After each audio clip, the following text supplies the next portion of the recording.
Етеккірдің уақыты кешікті. Тест алып, 2 сызықты байқадыңыз.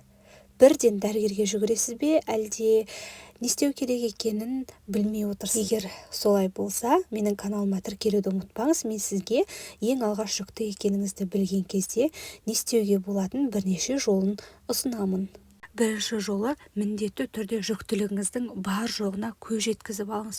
Өйткені кейде тест алдауы мүмкін. Сол сияқты етеккіріңіздің де уақыты гормондарыңыздың өзгерісіне байланысты, немесе басқа да бір ішкі аурулар, әлде басқа бір асқынуларға байланысты етеккіріңіз кешігіп барып қайтадан орнына келуі мүмкін. Сондықтан алдымен ХГЧ деген анализ тапсырып, нақты жүктілігіңіздің бар жоғын анықтап алыңыз. ХГЧ-ны кез келген қан анализдерін талдау орталықтарына тапсыра берсеңіз болады. Оны 2 рет тапсырасыз. Бірінші күн тапсырғаннан кейін 1 күн немесе 2 күннен кейін қайталап тапсырасыз. Одан кейін бірінші тапсырған және екінші тапсырған анализдеріңізді салыстырасыз.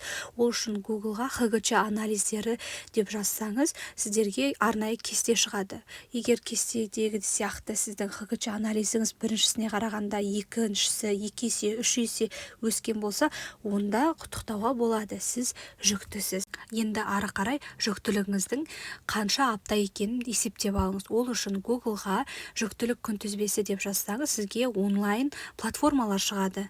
Сол жерге етеккіріңізге байланысты ақпараттарды толтыру керек. Яғни соңғы етеккіріңіздің алғашқы басталған күнін және ол қанша күнде қайталанып келетін етеккіріңіздің соның барлығын толтырасыз, сізге қанша апта жүктілік екеніңізді шығарып береді. Егер сізде 4-5 апта болса, бұл жүктіліктің ең алғашқы ерте кезеңі деп аталады. Сондықтан бірден УЗИ-ға баруға немесе дәрігерге баруға асықпағаныңыз жөн. Өйткені осы кезде бірден УЗИ-ға жүгіріп барсаңыз, сіздің ұрығыңызды УЗИ-дан таба алмауы мүмкін, немесе жүрек соғысы жоқ деп айтуы мүмкін. Әрине бұндай жағдайды естіген кезде сіз қатты қобалжып, қорқып қалуыңыз мүмкін.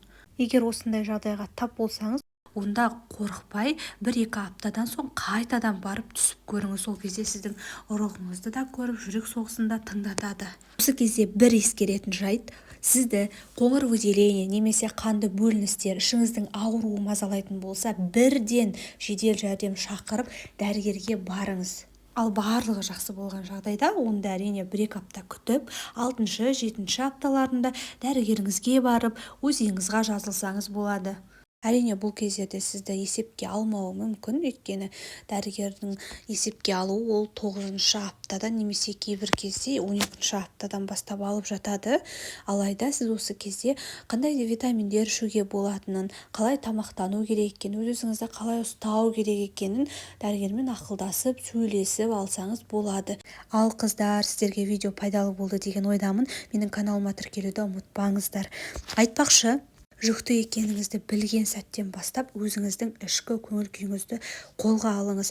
Қатты ашуланбаңыз, ренжімеңіз, ұрсыспаңыз, сабырлы болып, бір қалыпта күліп қана жүріңіз.